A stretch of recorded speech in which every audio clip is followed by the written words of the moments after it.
Hello internet world and welcome to a new video on the Geekanoids channel. In today's video I'm going to be showing you this is the Z Edge S3 Stealth dual dash cam, and during the next 5 or 10 minutes I'm going to show you all of the features, also talk to you about the quality that this actually produces, so that you can make a good buying decision. I'll let you know whether this is a worthwhile dash cam to buy. Now before I do that, I just want to give you a close-up of the box. This is what the box looks like. I'm going to be talking to you about all of the features. We can see here some of the features here. It's got 150-degree field of view, and it also records in Full HD, or indeed it records in WQHD if you opt to just record from the front camera only. It's got a really nice form factor. The most accessories I've seen with the dash cam. Let's show you the accessories first. So as well as the two dash cams, because this is a dual sort of lens dash cam, you get a 12-volt vehicle accessory socket USB adapter. So this is going to plug into your 12-volt vehicle accessory socket, gives you two USB connections there. We also get a shorter cable which you're going to run to the front dash camera. So this is USB to micro USB. We also get a really long cable. This is going to run from the front camera to the back camera. So this will run either around the edge of your headlining in your car or vehicle, or indeed you can poke it right underneath the headlining and you'll find an easy route, or you might even run it sort of around the front headlining and then down and then along the carpet and then back up to the back camera. But this is a really long cable, so really good that they supply that inside the box. And then in addition to that, you get another cable. This is full-size USB to micro USB, so an additional power cable there. And then you get the mounts. So you get these two sticky mounts just here with 3M adhesive. We also get, and this is why this is such a comprehensive kit, you get a little bag of cable clips with sticky mounts on. It's one of the things that I've really disliked with other dash cameras, is hiding all the wires. This makes it a lot easier, because if you're sticking maybe to the underside of a dashboard, for example, you can use these to keep the wires out of view. And then even more than that, again, such a simple thing, this little piece of plastic can be used for pushing the wires into little gaps and crevices and round the head lining. Very, very good. You know what I normally use? I'm going to give you a little tip here.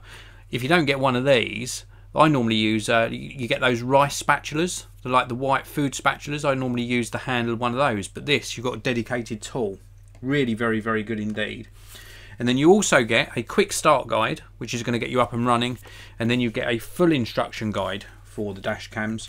And phew, take a breath, they've been generous here. 16 gigabyte micro SD card inside the box as well.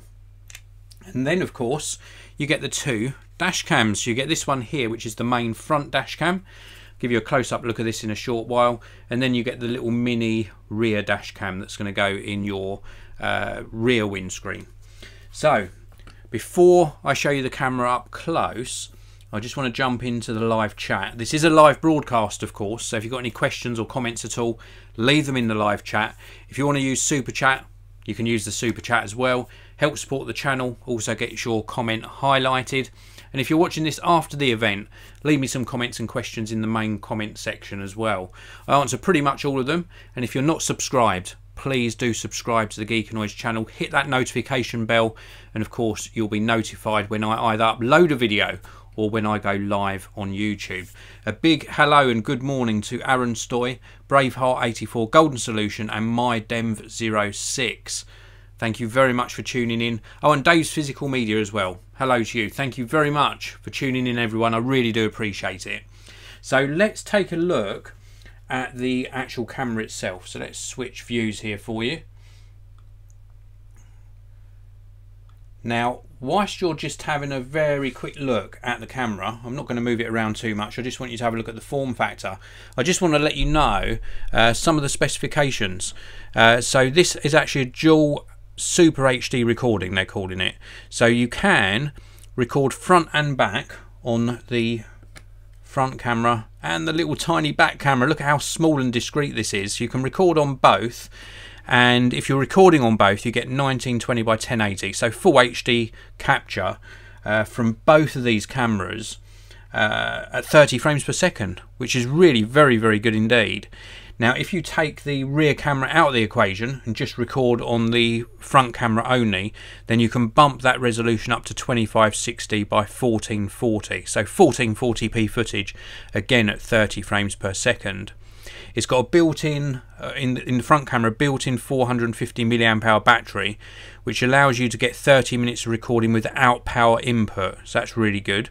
It also uses a wide dynamic range, so good colour, good recognition of number plates, for example. You can really pick out the details, and it also records automatically when you switch your vehicle ignition on, switches off when you turn your vehicle ignition off. It's got an LCD screen timer, and it does this loop recording as well, and it's got all the various sensors, G sensor, accelerometer, which triggers motion and crash detection as well. Also got a parking mode, very cool indeed, so plenty of features.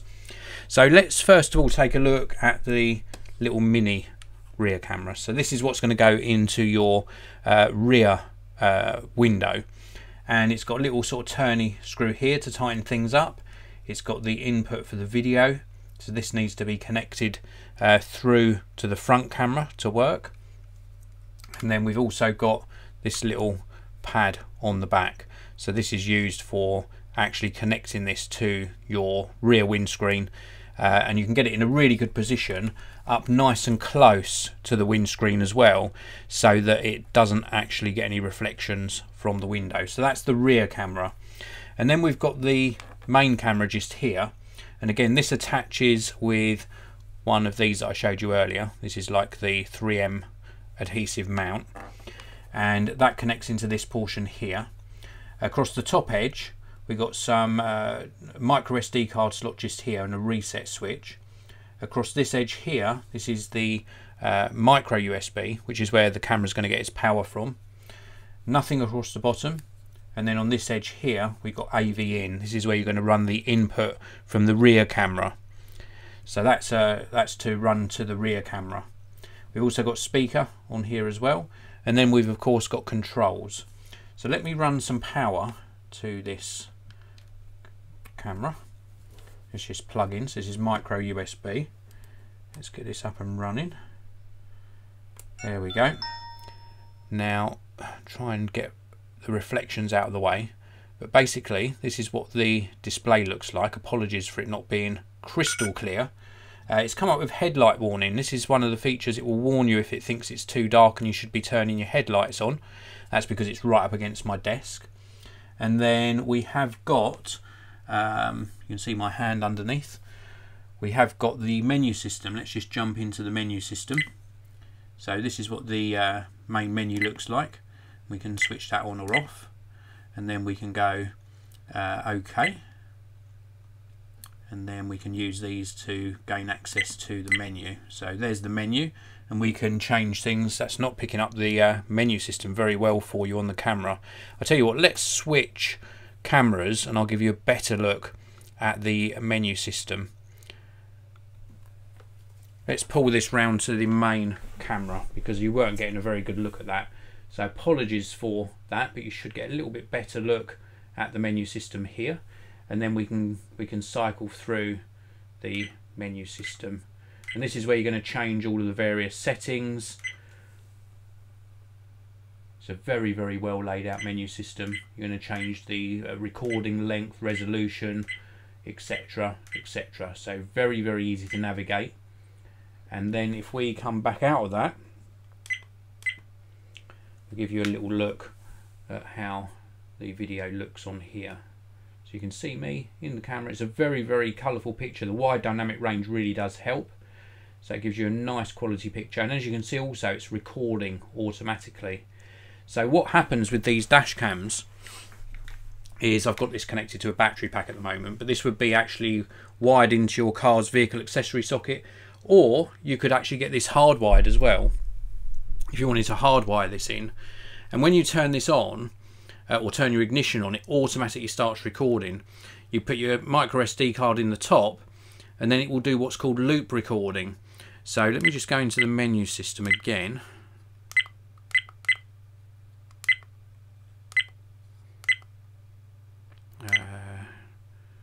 Here we go. It will do what's called loop recording, and you can set the loop recording to record whichever resolution you want. So whichever loop recording time you want. So if I go into here, I'll show you this. So you can actually set it to record in 1 minute segments, 3 minute segments, or 5 minute segments. And what that means it's going to do is it's going to record a minute's worth of video footage, for example, if you've got it set to 1 minute. Then it will stop, and then it will start recording straight away another 1 minute segment, and it will keep on doing that until it fills up the memory card. And then it will go back to like the start of the memory card and start recording over the oldest videos first, unless there's protected video files on there. And it will just keep doing that. It will fill up the card and then start recording over the oldest first. And then if you are witness to or involved in some sort of car, road traffic accident, then you've got some video footage that can be used for evidence. If you're witness to it, it can be obviously used for evidence as well. And it's just a very, very good system. We can also choose what's shown on the screen display here, so you can actually use this to see what's going on out the back of your vehicle. So you can switch where it says front camera, you can switch that to rear camera, which is really good. Let's just go into there. Or you can do picture in picture, so you can display a little mini picture of the rear camera and then a larger picture of the front camera. And then all of the resolutions are listed there as well. You can choose whether to record audio or not. The audio recording is never fantastic on these dash cameras, so do bear that in mind. You can choose to whether you date stamp the video, and you can also adjust the exposure. So if I go into here, you can see that screen there. This is where you've got your exposure settings, so you can adjust those accordingly. So plenty of different options in here, and as I say, the actual picture quality is very, very good indeed. Now what I like about this is the front camera. It's adjustable. You can adjust the lens position as well. You can adjust obviously on the mount where this is going to be pointing, get it nice and close to your front windscreen, record what's going out the front. But I think the flexibility of this particular kit is the dual lens capability. So you can record 1080p, so full HD 30 frames per second out of the front and rear window at the same time. And this rear window one is super discreet, very, very discreet little camera. And this one you'd position ideally just behind your rear view mirror in the front windscreen. Now why do I think these are a good idea? I've talked to you about this on other videos where I've shown you dash cams. Apart from the peace of mind they give you, because you're going to be recording front and back, so if somebody shunts you up the back in your car, you've got video footage of it.